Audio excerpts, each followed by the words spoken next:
गोब्राह्मण्यहिताय च जगदिताय कृष्णाय गोविंदाय नमो नमः। पूज्याय राघवेंद्राय सत्यधर्मव्रताय च भजतां कल्पवृक्षाय नमतां कामधेनवे। ಶ್ರೀ ವಾದಿರಾಜ ಗುರುಗಳಲ್ಲಿ ನಮಸ್ಕರಿಸುತ್ತ ಕ್ಷೇತ್ರ ನಿಯಾಮಕ ದೇವರಾದಂತಹ ಶ್ರೀ ತೊರವಿ ಲಕ್ಷ್ಮೀ ನರಸಿಂಹ ದೇವರಲ್ಲಿ ನಮಸ್ಕರಿಸುತ್ತ ಹಾಗೂ ನಮ್ಮ ಸ್ಮರಣೀಯರಾದಂತಹ ನಮ್ಮ ತಂದೆ ತಾಯಿಗೆ ನಮಸ್ಕಾರ ಮಾಡಿ ಈ ಕಾರ್ಯಕ್ರಮವನ್ನು ಪ್ರಾರಂಭ ಮಾಡ್ತಾ ಇದ್ದೀನಿ. ದಿವ್ಯ ಸಾನ್ನಿಧ್ಯವನ್ನು ವಹಿಸುವಂತಹ ಶ್ರೀಯುತ ಪಂಡಿತರಾದಂತಹ ಮಧ್ವಾಚಾರ್ಯ ಮೊಗೇಶ್ವರು ಕೂಡ 10 ನಿಮಿಷಗಳಲ್ಲಿ ಕಾರ್ಯಕ್ರಮಕ್ಕೆ ಬರ್ತಾ ಇದ್ದಾರೆ. ಅವರು ಕೂಡ ಈ ಕಾರ್ಯಕ್ರಮ ನಾನು ಸ್ವಾಗತ ಕೋರ್ತಾ ಇದ್ದೀನಿ. ಹಾಗೂ ಸದಾ ನಮ್ಮ ತಂದೆಯ ಸ್ಥಾನದಲ್ಲಿ ನಿಂತು ಸದಾ ನಮ್ಮ ಧರ್ಮ ಮಾರ್ಗಕ್ಕಾಗಲಿ ಸಾಮಾಜಿಕ ಕಾರ್ಯಕ್ರಮಕ್ಕಾಗಿ ಮಾರ್ಗದರ್ಶನ ನೀಡುವಂತಹ ನಮ್ಮ NBTವರಿಗೆ ಕೂಡ ನಾನು ಈ ಕಾರ್ಯಕ್ರಮಕ್ಕೆ ಸ್ವಾಗತ ಕೋರ್ತಾ ಇದ್ದೀನಿ. ಹಾಗೂ ಅಧ್ಯಕ್ಷತೆ ವಹಿಸಿದಂತಹ ವೇದಿಕಾಚಾರ್ಯರು ಕೂಡ ಬೇರೆಯವರಿಗೆ ಹೋಗಿದ್ದಾರೆ, ಅವರು ಕೂಡ ಬರ್ತಾ ಇದ್ದಾರೆ, ಅವರು ಕೂಡ ಸ್ವಾಗತ ಕೋರ್ತಾ ಇದ್ದೀನಿ. ಹಾಗೂ ಪಂಡಿತರಾಗಲಿ ಧಾರ್ಮಿಕ ಸೇವೆಗಾಗಲಿ ಯಾವುದೇ ಕಾರ್ಯಕ್ಕಾಗಲಿ ನಾನು ಮಾರ್ಗದರ್ಶನ ಕೇಳಿದಾಗ ನೀನು ಮುನ್ನೋಗು ನಾನು ಹಿಂದಿರ್ತೇನೆ ಅಂತ ಹೇಳಿಕೆ ಯುವಕರ ಕಣಿಮಣಿಯಾದಂತಹ ನಮ್ಮೆಲ್ಲರ ಅಣ್ಣನಾದಂತಹ ಪ್ರಕಾಶ್ ಅಕ್ಕಲಕೋಟರು ಕೂಡ ಈ ಕಾರ್ಯಕ್ರಮಕ್ಕೆ ಸ್ವಾಗತವನ್ನು ಕೋರ್ತಾ ಇದ್ದೀನಿ. ಇವರು ಕೂಡ ಶ್ರೀ ರಾಘವೇಂದ್ರ ಸ್ವಾಮಿ ಮಠದ ಅಧಿಕಾರಿಗಳಲ್ಲಿ ಅಧ್ಯಕ್ಷರಾಗಿ ಹಾಗೂ ಶ್ರೀ ಕೃಷ್ಣ ಮಠದಲ್ಲಿ ಕೂಡ ಅವರು ಕಾರ್ಯವನ್ನು ನಿರ್ವಹಿಸುತ್ತಿದ್ದಾರೆ.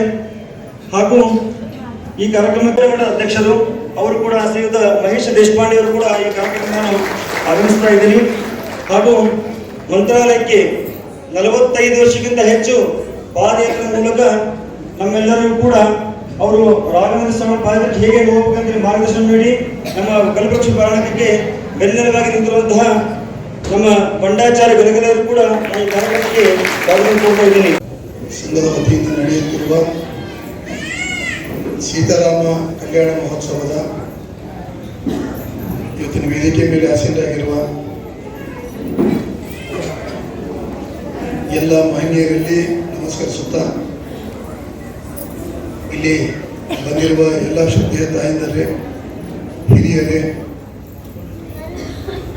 ಆತ್ಮೀಯರಾದ ಗೋವಿಂದ ಹಾಗೂ ಅವರ ಗೆಳೆಯದ ಬಳಗ ಬಂಧುಗಳೇ, ಈ ಕಾರ್ಯಕ್ರಮವನ್ನು ಸಂಕಲ್ಪ ಮಾಡಿದಾಗ ಯಾವ ಥರ ಕಾರ್ಯಕ್ರಮ ಮಾಡ್ತೀರಿ ಅಂತ ನಾನು ಅವ್ರ ಹತ್ರ ಕೇಳಿದೆ. ಆ ಕಾರ್ಯಕ್ರಮದ ರೂಪುರೇಷೆ ಹೇಳಿ 10 ವರ್ಷಗಳಿಂದ ಮಾಡದಂಥ ಕಾರ್ಯದ ಬಗ್ಗೆ ನನ್ನ ಜೊತೆ ಚರ್ಚೆ ಮಾಡಿ ಇವತ್ತು ಈ ಕಾರ್ಯಕ್ರಮನ ಆಯೋಜನೆ ಮಾಡಿದ್ದಾರೆ. ಸಾಮಾಜಿಕ ಜೀವನದಲ್ಲಿ 10 ಜನರು ಕೂಡಿಸೋದು ಬಹಳ ಶಕ್ತಿ ಬೇಕು. ಅಂಥ ಸಂದರ್ಭದಲ್ಲಿ 100 ಜನರನ್ನು ಸೇರಿಸಿ ಧರ್ಮ ಕಾರ್ಯವನ್ನು ನಾವು ಯುವಕರು ಮಾಡ್ತಾ ಇದ್ದೀವಿ. ಆ ಧರ್ಮ ಕಾರ್ಯದ ಮುಖಾಂತರ ದೇವರ ಅನುಗ್ರಹ ಎಲ್ಲರಿಗೂ ಪಾತ್ರವಾಗಲಿ, ಎಲ್ಲ ಸದಸ್ಯರಿಗೆ ಆ ಭಗವಂತನ ಆಶೀರ್ವಾದವಾಗಲಿ, ಬಂದಂಥ ಎಲ್ಲ ಭಕ್ತರಿಗೆ ಭಗವಂತನ ಕೃಪೆಯಾಗಲಿ ಅಂಥೇಳಿ ಈ ಸಂಕಲ್ಪದೊಂದಿಗೆ ಇವತ್ತಿನ ಕಾರ್ಯಕ್ರಮವನ್ನು ಕಲ್ಪವೃಕ್ಷ ಪಾರಾಯಣ ಸಂಘದವರು ಮಾಡ್ತಾ ಇದ್ದಾರೆ. ಕೆಲಸ ಮಾಡುವಾಗ 10 ಏರುಬೀಳುಗಳು ಬರ್ತಾವೆ. ಅದ ಕೆಲಸ ಮಾಡುವಂಥ ಶಕ್ತಿ ಯಾರಿಗೆ ಕೊಟ್ಟಿರ್ತಾರಂದ್ರೆ ಅತಿ ಹೆಚ್ಚು ವಿರೋಧವನ್ನು ಯಾರು ಎದುರಿಸಬೇಕೋ ಅವರು ಮಾತ್ರ ನೇತೃತ್ವ ವಹಿಸ್ಲಿಕ್ಕೆ ಸಾಧ್ಯದ. ಅದು ಕಲ್ಪವೃಕ್ಷ ಪಾರಾಯಣ ಸಂಘದವರು ಈ ಕಾರ್ಯಕ್ರಮವನ್ನು ಮಾಡಿ ತಮ್ಮ ಸಾಮಾಜಿಕ ಚಟುವಟಿಕೆಯನ್ನು ಮುಂದುವರಿಸ್ತಾ ಹೋಗ್ತಾ ಇದ್ದಾರೆ. ನಾನು ವೈಯಕ್ತಿಕವಾಗಿ ಆ ಎಲ್ಲ ಬಂಧುಗಳಿಗೆ ಹೃದಯಪೂರ್ವಕವಾಗಿ ಅಭಿನಂದನೆಗಳನ್ನು ಸಲ್ಲಿಸ್ತೀನಿ. ಜೋರಾದ ಚಪ್ಪಾಳೆ ತಟ್ಟುವ ಮೂಲಕ ಕಲ್ಪವೃಕ್ಷ ಪಾರಾಯಣ ಸಂಘದ ಪ್ರತಿಯೊಬ್ಬ ಸದಸ್ಯರಿಗೂ ಅಭಿನಂದನೆಗಳನ್ನು ಸಲ್ಲಿಸಬೇಕು.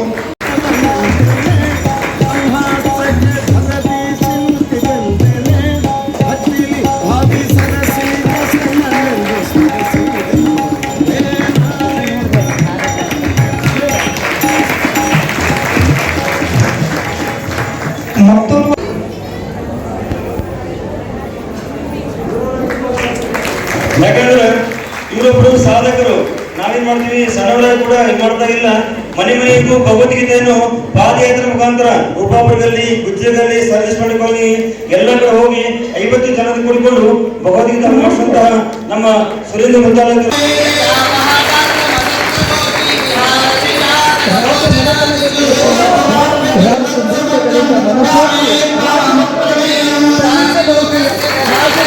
ಸಂತ ಕುಲವರಂಗ ಅರಿಯಲಾಗುವುದು ಅಂತ ಹೇಳಿ ನಮ್ಮೆಲ್ಲರ ಮನಸ್ಸನ್ನು ಕದ್ದಂತಹ ಅನಂತರಾಜ್ ಮೇಸ್ತ್ರಿ ಅವರಿಗೆ ಒಂದು ಜೋರಾದ ಚಪ್ಪಾಳೆ ಮುಖಾಂತರ ರಾಮಾಯಣ ನೀಡಬೇಕಂತ ಹೇಳಿ ಕೇಳ್ತಾ ಇದ್ದೀನಿ. ಸುಧಾಕರ್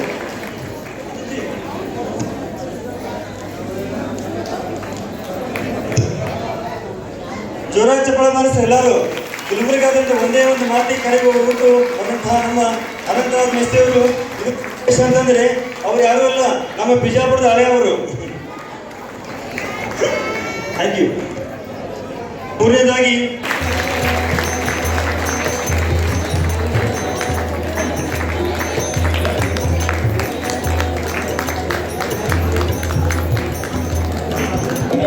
ಯುವಕ ನನ್ನ ಪ್ರಶ್ನೆ ಕೇಳಿದ, ಸಾಧಕರಿಗೆ ನೀವು ಸನ್ಮಾನ ಮಾಡ್ತೀರಿ, ಸನ್ಮಾನ ಅವ್ರು ಸಾಧನೆ ಮಾಡೇ ಬಿಟ್ಟಿರ್ತಾರೆ, ನಿಮ್ಮ ಸನ್ಮಾನದಿಂದ ಅವ್ರಿಗೆ ಏನಾಗುತ್ತದೆ ಅಂತ ಕೇಳಿದ್ರು. ಸನ್ಮಾನ ಮಾಡಿರುವುದು ಅವರು ಸಾಧನೆ ಮಾಡಿದ್ದಕ್ಕಾಗ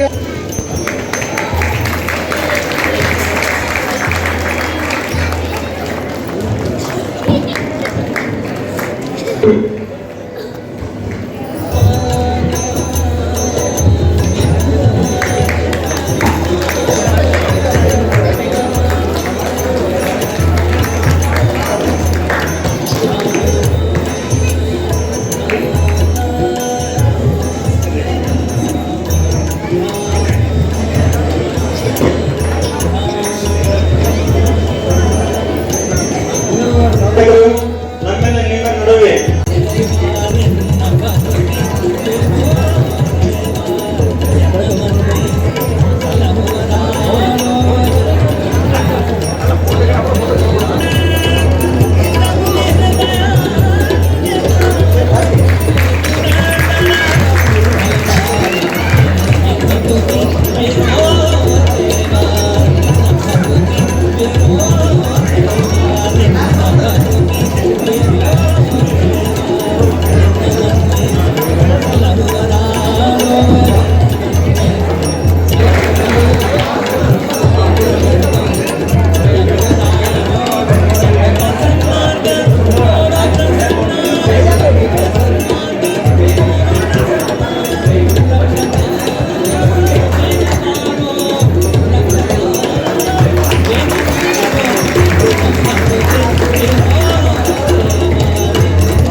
One, two.